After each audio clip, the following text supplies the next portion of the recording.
pagkat sa piling mo'y langit. Mahal na mahal kita, Panginoon.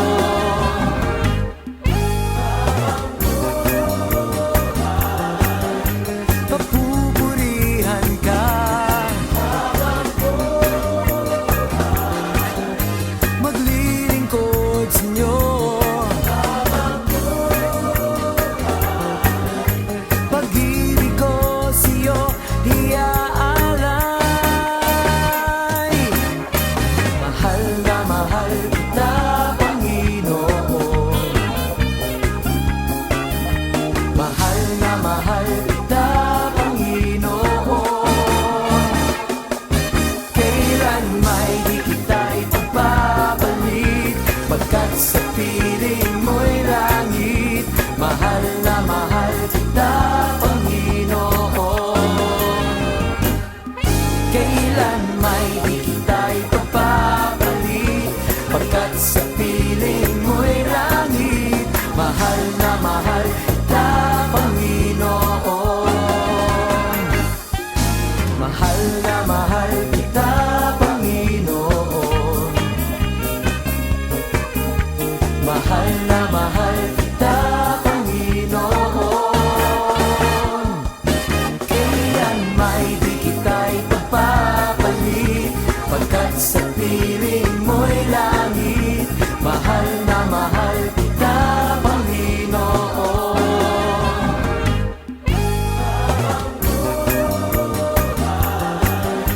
Papupurihan ka, maglilingkod sa inyo. Pag-ibig ko sa'yo iaalay. Mahal na mahal kita, Panginoon. Mahal na mahal kita, Panginoon. Kailan may di kita ipagpapalit, pagkat sa piling mo'y langit. Mahal na mahal kita, Panginoon. Kailan may di kita ipagpapalit, pagkat sa piling mo'y langit. Mahal na mahal kita, Panginoon. Kailan may di kita ipagpapalit, pagkat sa piling mo'y langit. Mahal na mahal kita, Panginoon. Mahal na mahal kita, Panginoon. Mahal na mahal kita, Panginoon.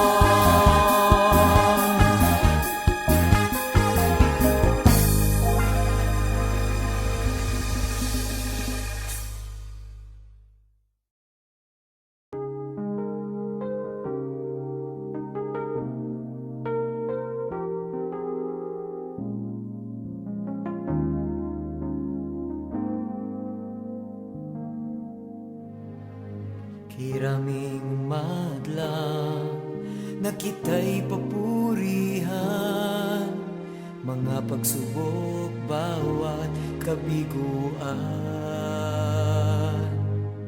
Ngunit ang biyaya mo ay sapat kailan paman, marapat lang na kita'y papurihan.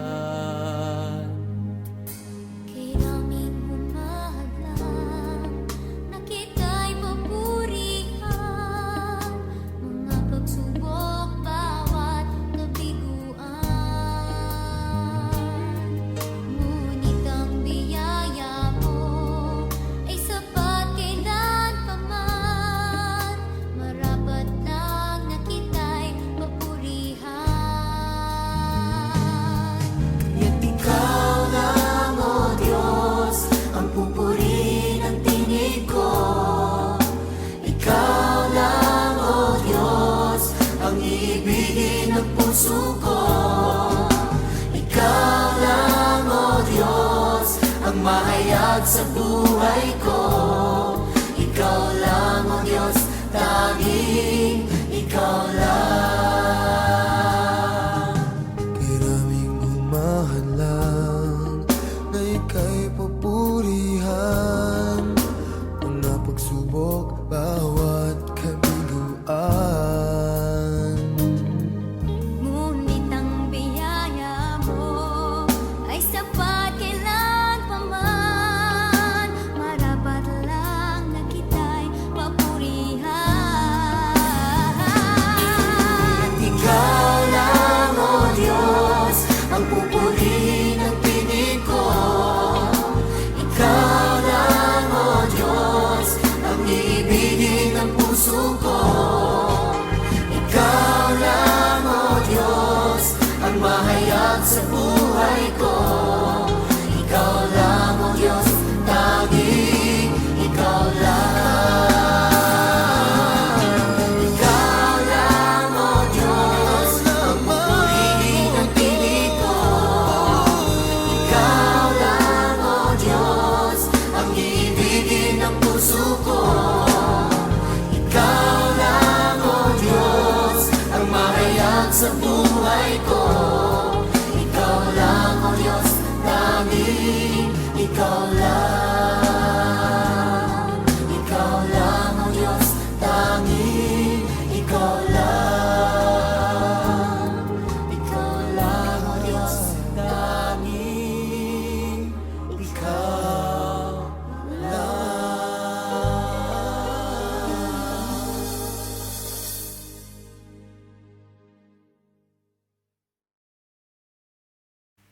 All of us want to make a difference, especially during these extraordinary times. Most of us, if not all of us, we want to matter, we want to help, we want to be relevant. At meron pa nga sa atin, this is our desire. We want to do something great with our lives. Paano po ba natin magagawa yan? Ano-ano ba ang mga pwede nating gawin so that our lives will make a difference, especially during these troubled times, is the focus of our message for today. Nahango pa rin sa ating Bible reading for the month, the book of James. Our message for today, pinamagatan po nating Making Your Life Count. The title of our message for today, Making Your Life Count. Let us pray. Aming Diyos at aming Ama, nagpapasalamat po kami sa araw na ito, na minsan pa binigyan niyo po kami ng pagkakataon upang sa inyo ay sumamba. Kasama ng mga kapatiran po namin dito sa aming worship center, and even those watching this as a video message through social media as an online worship service. We thank you, Lord. We give you the glory. At nawa, Panginoon, sa mga oras na ito, mapakinggan po namin ang inyong mga salita. Gamitin mo ang iyong lingkod bilang inyong mouthpiece. At nawa, lahat ng lalabas sa aking bibig will be words of encouragement, comfort, guidance, and blessing for your people. And we resist, reject, and rebuke all works of Satan in Jesus' name. And we declare him powerless, hindi siya magtatagumpay sa buhay ng iyong mga anak. At hinihiling po namin sa kapangyarihan ng inyong banal na Espiritu na ang bawat makakapakinig ngayon ng message na ito, ang lahat ng kasama namin na sumasamba sa online worship service, maranasan ang spiritual restoration, spiritual renewal, spiritual revival. Na maging hindi pa nakakakilala sa inyo, Panginoon, nawa ang pagkakataon na ito will be their day of salvation.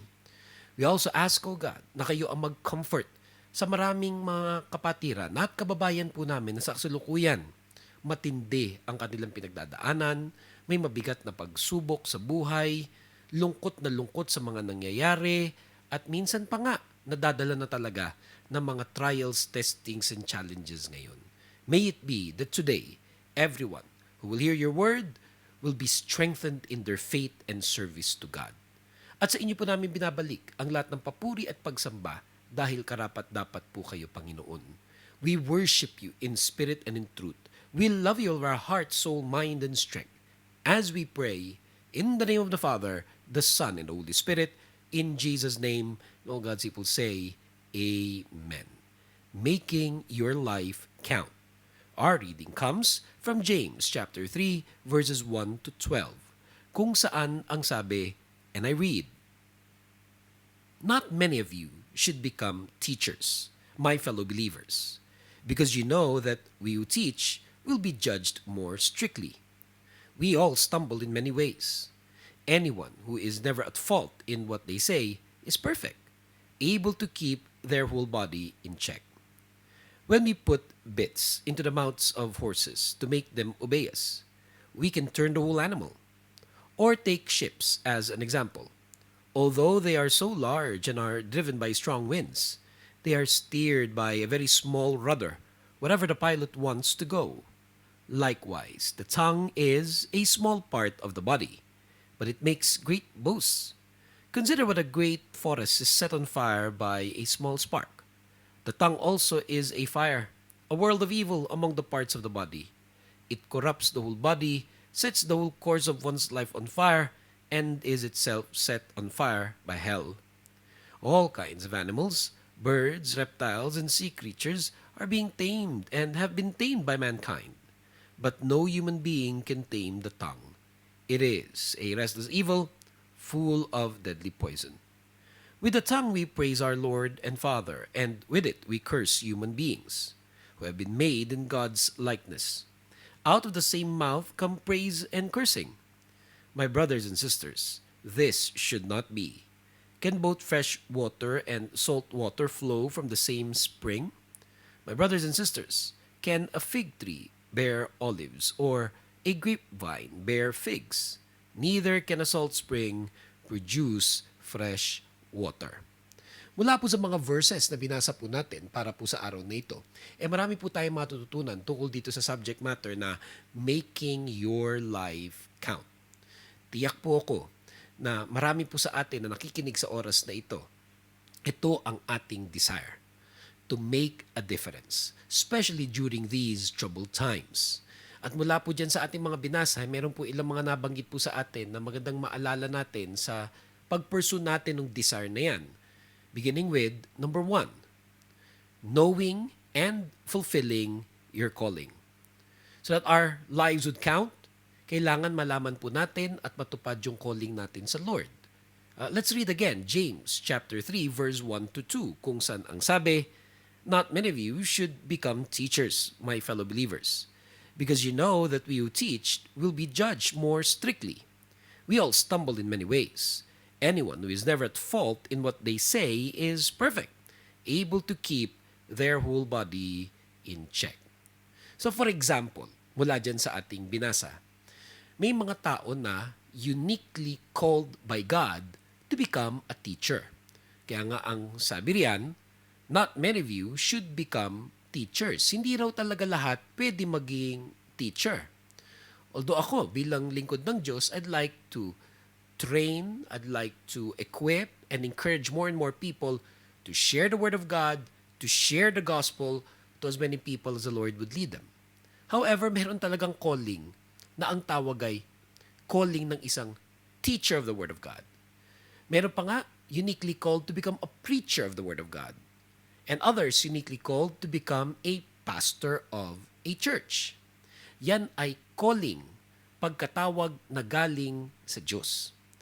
Kaya sino man na mayroong ganyang klaseng calling, especially in the context of the Christian church, in the context of a Christian ministry, ang dapat niyang gawin, unang-una, maging bahagi ng isang Christian church, and being part of that Christian church, submit to its pastor, to its spiritual leadership, get to receive that calling from the Lord through that church, through that pastor or spiritual leader, get discipled, get trained, get equipped, at pag ready na, pag timing na, be released by that church, be released by that pastor to fulfill that calling of teaching or preaching or even pastoring a church.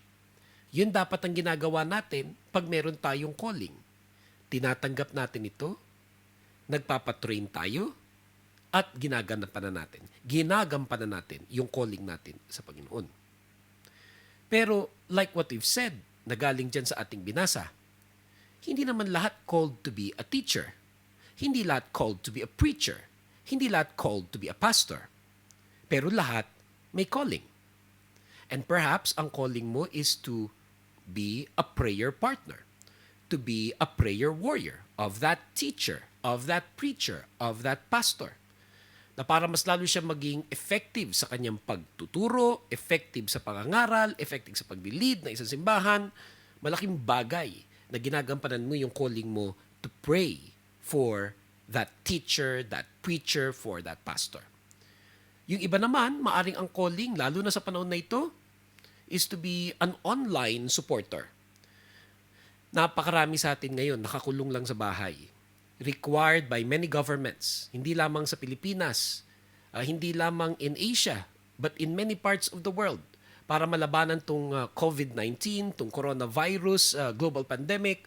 Halos karamihan ng mga bansa sa buong mundo ngayon are on lockdown, telling all of their citizens na dun lang muna sa mga bahay, not just for a few days, not even just for a few weeks, for some even a month or more. Kaya maraming inip na ngayon sa loob ng kanilang mga bahay, lalo na yung mga hindi sanay na nakakulong dan doon. Meron pa nga tayong mga tinatawag na para bang may mga balat sa paa, parang may mga nunal sa paa, na kailangan laging gala ng gala. So paano yan ngayon? Yung iba, puro Netflix, puro YouTube, puro mga downloaded movies. Pero marami rin sa atin parang ilang araw pa lang, ang dami nang napanood. Sawa na sa kakapanood. May mga ilan na nagbabasa ng libro, may mga ilan na nagsisipag maglinis sa mga bahay, may ilan na nagkakaroon ng chance to have more time to talk with their husbands, wives, girlfriend, boyfriends, mothers, fathers, and so on. Pero karamihan pa rin sa atin dahil nga naiinip. Andiyan dyan sa ating mga laptops, andiyan dyan sa ating mga smartphones. Buti na lang na kahit ganito ang sitwasyon, meron pa rin kuryente sa nakararaming mga bansa, meron pa rin Wi-Fi, internet connection, and you just have your smartphone, you go to your social media accounts, and for some people, yan ang paraan para mabawasan yung kanilang anxiety, mabawasan yung kanilang kalungkutan, mabawasan yung kanilang pagkainip. So, hindi ka man tinawag maging teacher of the word, maging preacher of the word, o maging pastor. Nakapag-pray ka na rin para dun sa mga teacher, preacher at mga pastors. But you can continue to partner with these servants of God. Perhaps calling mo din yung to be an online supporter. Paano? Napakarami ngayon yan ng mga teachers of the word, preachers of the word, mga churches na nag-online worship service. Gamitin mo yung time mo ngayon na pagkatapos mo mapanood yung online worship service, you do a watch party, for example, or you share it on your wall, or you forward it to as many people as you can. Gamitin mo yung daliri mo, gamitin mo yung smartphone mo to be an online supporter ng mga online worship services, including this one. Perhaps, yan ang calling mo ngayon. While others are also uniquely blessed financially. Alam niyo, sa panahon na to, napakarami talagang mga nagsastruggle sa bagay na yan. Hindi lahat may trabaho pa rin. Hindi lahat sumisweldo pa rin. Mayroong mga ilan na natanggal na sa trabaho, may mga ilan naman na nadidelay na sahod o kailangan mag-unpaid leave. Ganyan ang sitwasyon ng maraming tao ngayon. Tapos marami pang tao din na no work, no pay. Kaya kung halimbawa, nagsara yung kanilang restaurant na pinagtatrabahuhan, nagsara yung kanilang hotel, nagsara yung kanilang kumpanya, o may relasyon sa events, yung kanilang mga pinagkakakitaan, wala nga yung event na pwedeng ganapin. Ito may kasal, anniversary, birthday, o yung mga malalaking mga concerts or conferences. Di ba na yung mga tao talaga ngayon walang pera. Pero may ilan sa atin na uniquely blessed that even during this situation, either nakapag-save, o di naman kaya talaga namang maganda ang yung financial standing, perhaps you're also a businessman. Siguro ang calling mo talaga dun sa area of being a faithful financial supporter. Na bukod sa sinusuportahan mo yung pamilya, nag-e-effort ka para makatulong sa mga less fortunate, yung teacher of the word, yung preacher of the word, yung pastor, yung mga churches, marami dyan nangangailangan ngayon ng mga financial supporters. And perhaps, yan ang calling mo to be a faithful financial supporter of ministries. At marami pang iba. May kanya-kanya tayong purpose. May kanya-kanya tayong mission. May kanya-kanya tayong pagkatawag mula sa Lord. Ang importante, if you want to make your life count, that you know and fulfill your calling in the Lord. That you know and fulfill your calling in the Lord. On a side note, alam mo, minsan nakakatuwa ngayon, napakarami, bata man, teenager, adults, o di naman kahit may mga edad na talaga, natuto tayong lahat mag-smartphone, natuto tayong lahat mag-social media, mag-Facebook, mag-Instagram, mag-YouTube. And since the lockdown, maraming mga tao na house arrest, everybody wants to put up some kind of content on social media. Halos lahat ngayon nag-Facebook Live. Hindi ito bago na, marami na ito, and it's such a blessing seeing many people going out there through social media, doing their best to encourage as many people as possible, especially through the Word of God, especially through Christian songs, especially through very positive messages. Kaya lalo na para sa atin, na talaga namang may calling to be a teacher, calling to be a preacher, calling to be a pastor. Sa marami sa atin ng mga mananampalataya na can pray, be a prayer partner, be a prayer warrior. O di naman kaya be an online supporter by sharing and forwarding online worship services like this. And especially, again, let me mention, yung mga faithful financial supporters of ministries. Marami talaga mga taong nangangailangan ngayon. Pero kailangan natin suportahan ang mga simbahan. Either madala mo physically yung financial support, iabot mo ito dun sa teacher, preacher, or churches, pastors of churches, o di naman kaya through bank accounts by sending those faithful financial support online, or meron pang ibang rini-reveal sa iyo ang Panginoon kung paano ka pwede makatulong. You can do something. Know and fulfill your calling in the Lord. What else? Mula po sa mga verses na binasa natin para sa araw na ito, makikita natin ang isang importanteng point kung paano our lives would count. And this is very important. Sabi dyan, it's hard to tame the tongue. Sabi po riyan, it's hard to tame the tongue. Na yung tongue could be a symbol of the whole person. Na kung paano it's hard to tame the tongue, talaga namang it's hard to tame a person. Lalo na yung undisciplined. Lalo na yung matigas ang ulo. Lalo na yung stubborn. Lalo na yung disobedient, and yes, sometimes even those who are uniquely rebellious. Let's read again, James chapter 3, this time verses 2 to 8. When we put bits into the mouths of horses to make them obey us, we can turn the whole animal. Or take ships as an example. Although they are so large and are driven by strong winds, they are steered by a very small rudder, wherever the pilot wants to go. Likewise, a tongue is a small part of the body, but it makes great boasts.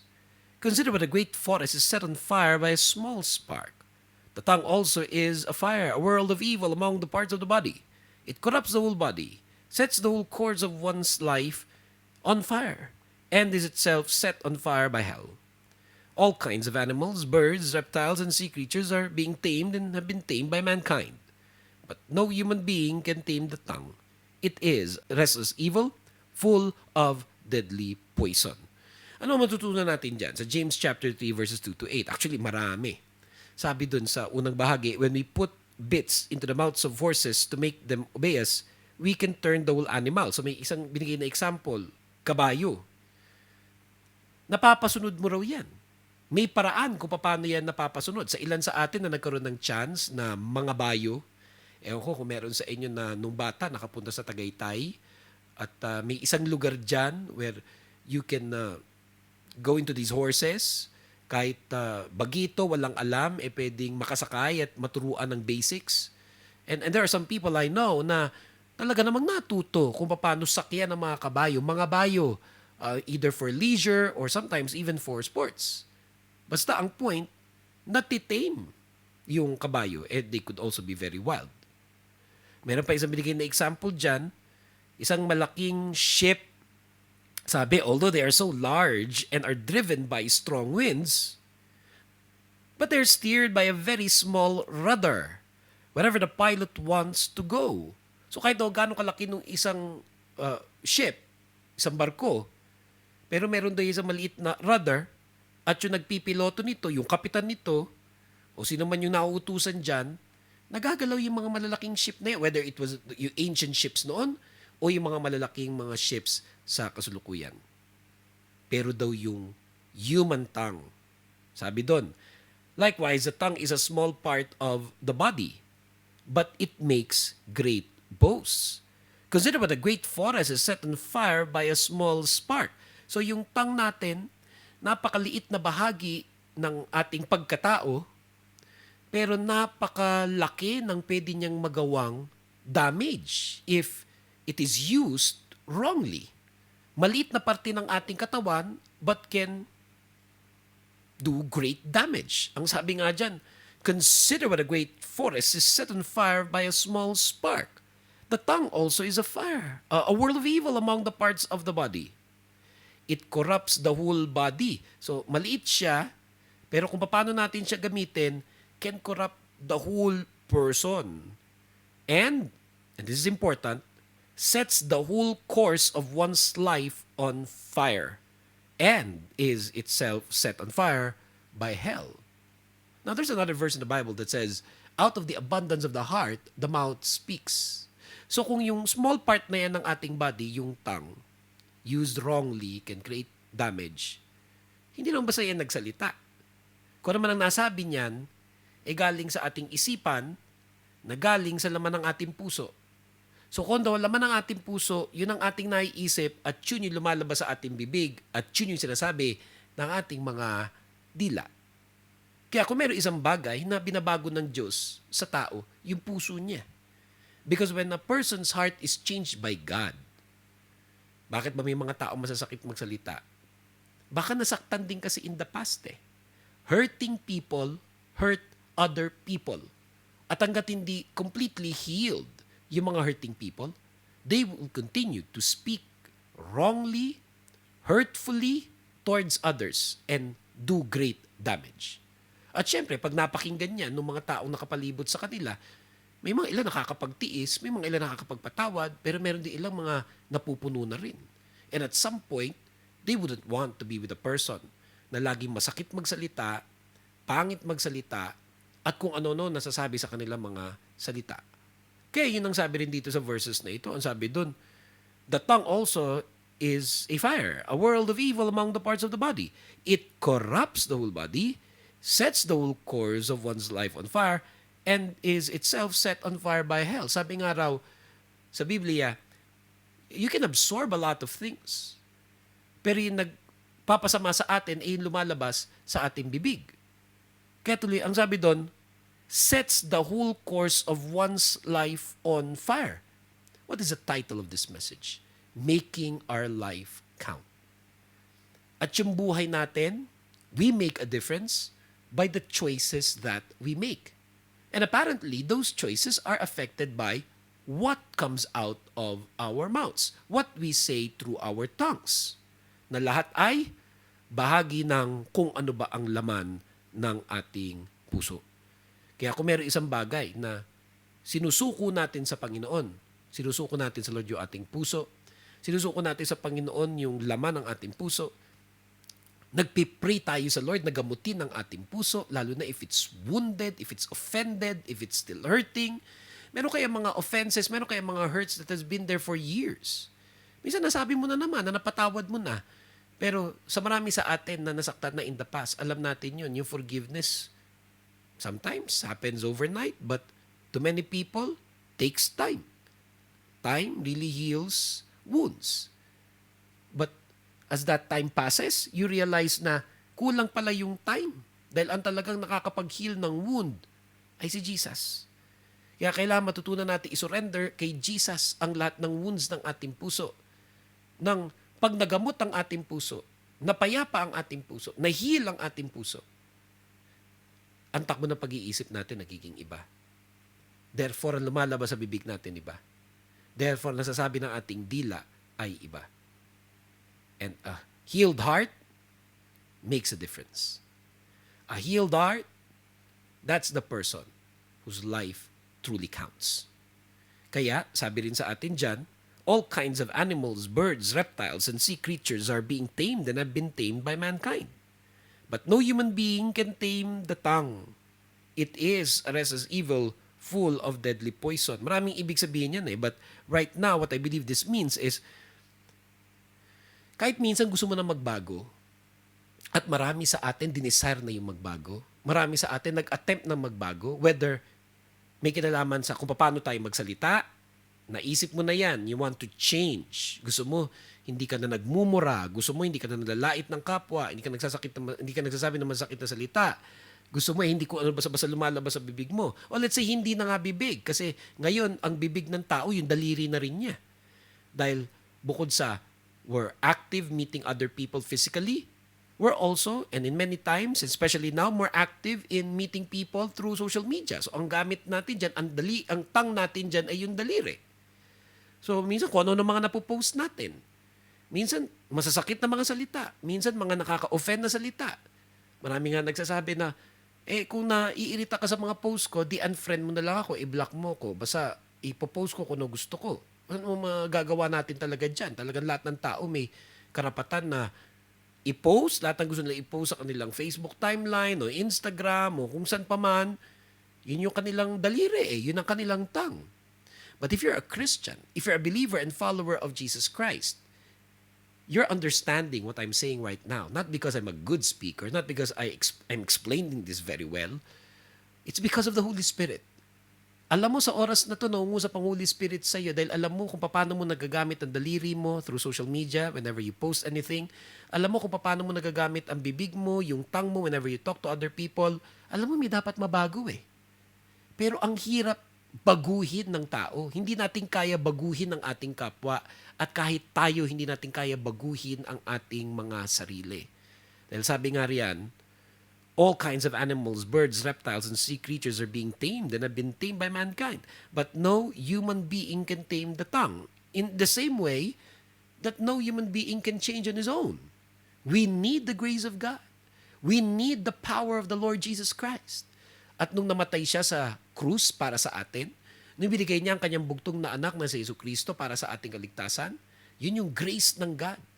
Kaya sa bawat isa sa atin na tatanggapin yung grace na yan, para sa bawat sa atin na mananampalataya at maniniwala kay Jesus Christ for our salvation, nagkakaroon ka na kakayanan magbago, to repent of sins and to believe in Jesus Christ.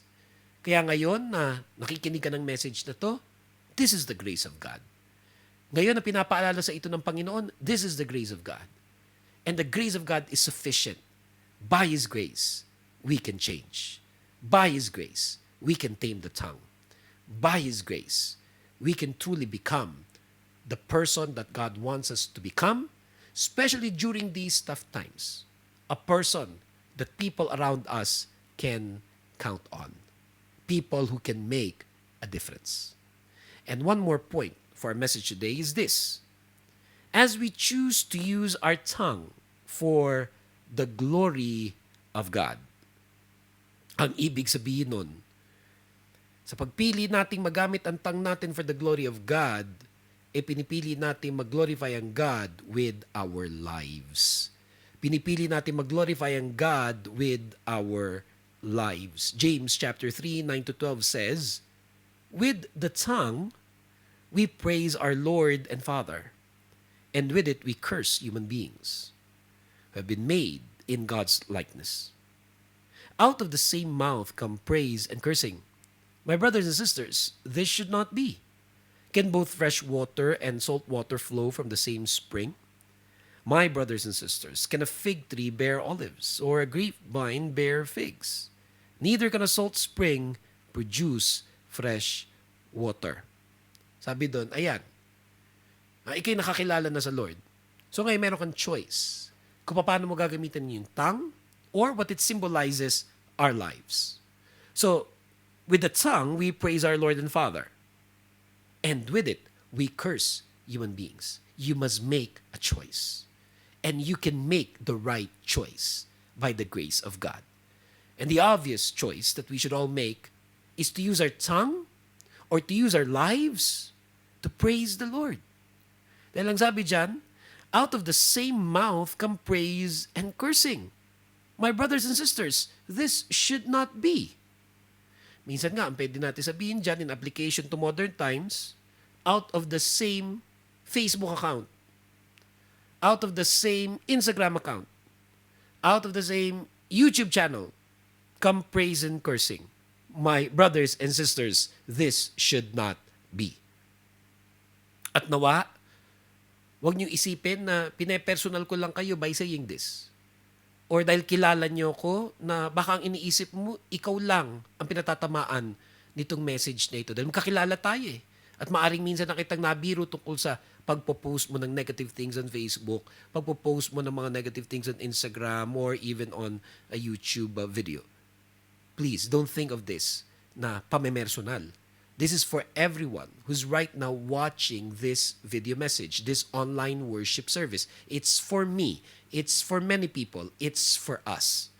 Then again, and may these words pierce through our hearts today by the power of the Holy Spirit. Dahil ang sabi dyan sa kanyang mga salita, out of the same mouth come praise and cursing. My brothers and sisters, this should not be. Furthermore, it says, can both fresh water and salt water flow from the same spring? So meron daw spring. It's either a fresh water spring or a salt water spring. Ang lalabas lang dapat sa isang fresh water spring ay fresh water at hindi salt water. And that spring probably symbolizes the human heart. Kamusta ba yung kalagayan ng ating puso?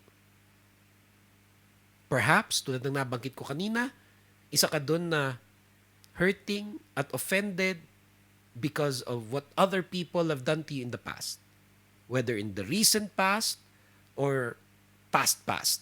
Yung napakatagal na pero ando doon pa rin yung wound ng mga nagawa at nasabi sa iyo o hindi nagawa o hindi nasabi sa iyo ng ibang mga tao. And I get you. I understand you. And no one should fault you dahil na-hurt ka because we're human beings. We get hurt.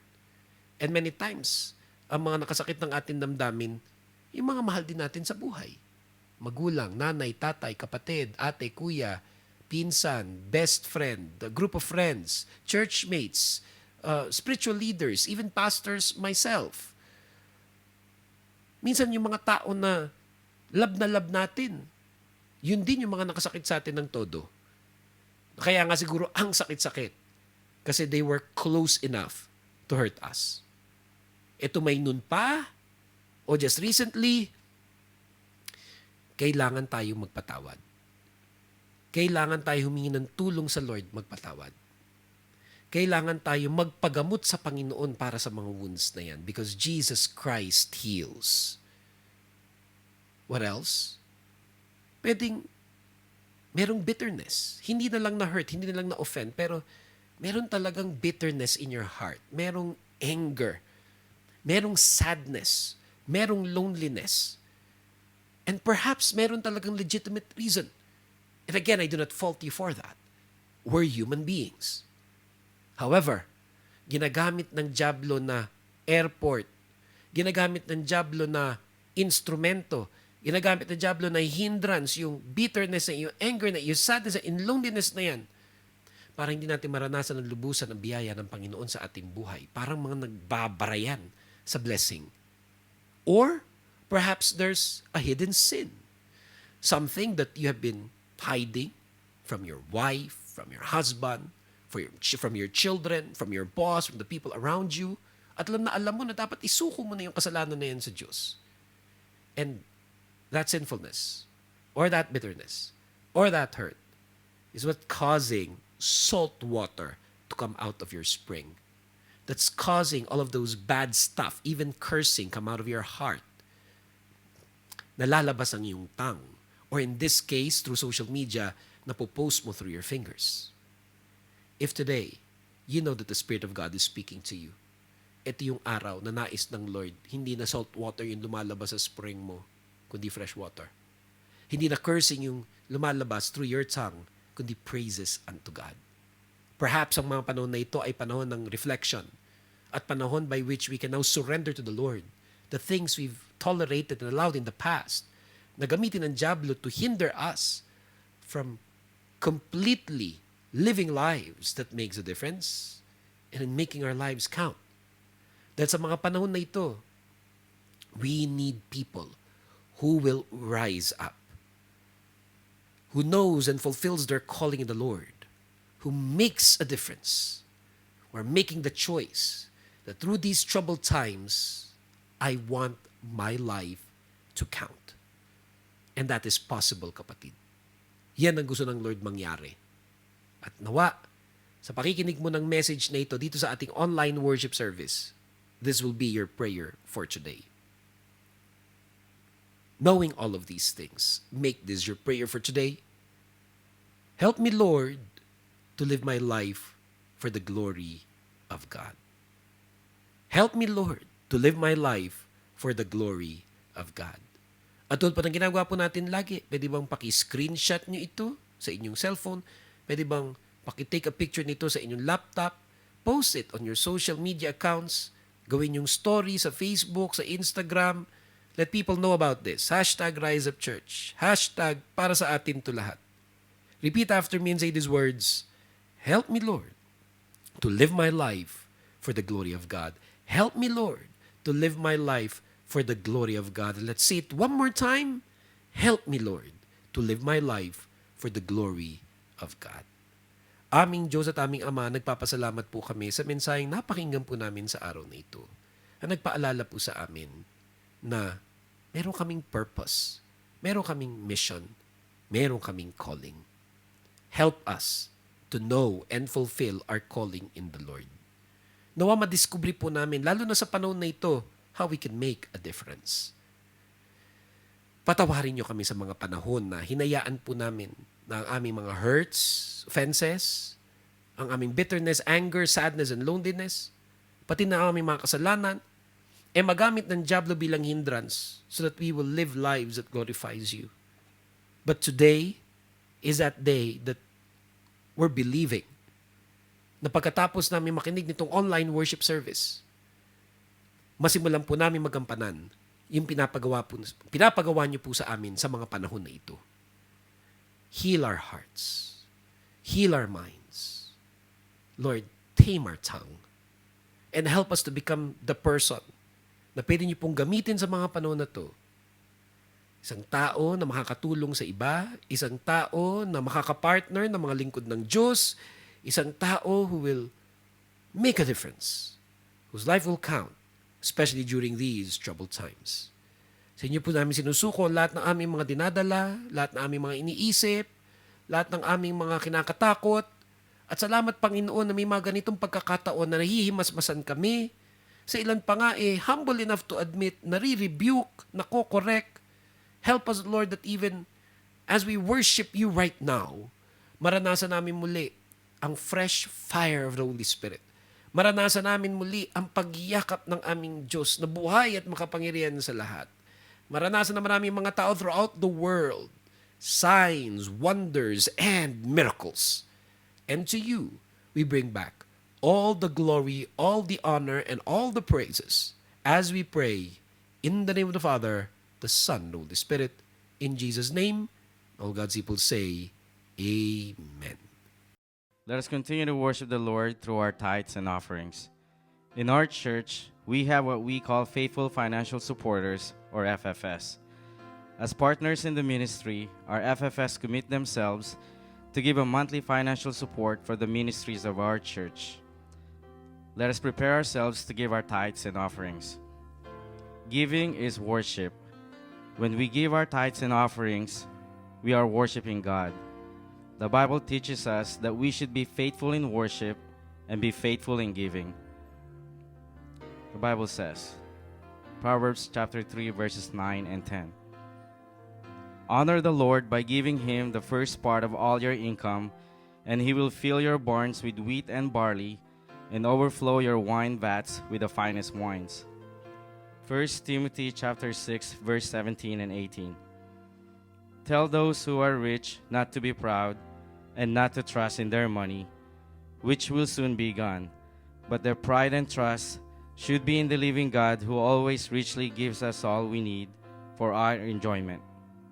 Tell them to use their money to do good, They should be rich in good works and should give happily to those in need, always being ready to share with others whatever God has given them. Luke chapter 6, verse 38. For if you give, you will get. Your gift will return to you in full and overflowing measure, pressed down, shaken together to make room for more and running over. Whatever measure you use to give, large or small, will be used to measure what is given back to you. Let us pray for our tithes and offerings. We thank you, Lord, for the opportunity to worship you through our giving. We recognize that whatever we have comes from you. We willingly obey what you have commanded in your word, to be faithful in giving our tithes and offerings. We believe that you will bless everyone who is faithful to you. We pray for those struggling in many areas of their lives, including their finances. We continue to worship and humble ourselves before you to give you our everything.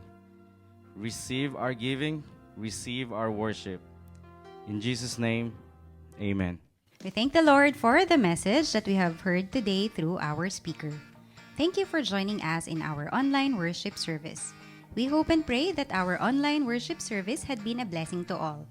We would like to be of service to you and help you grow more in faith. Connect with us through our Rise Up Church Facebook page. Subscribe to our RU Church YouTube channel and have access to view live and recorded video messages by Pastor Roman Guevara. Be an encouragement to friends and family by sharing these timely messages on all your social media accounts. We hope to have you again in our online worship service. Invite friends and family to worship with us as well. God bless us all.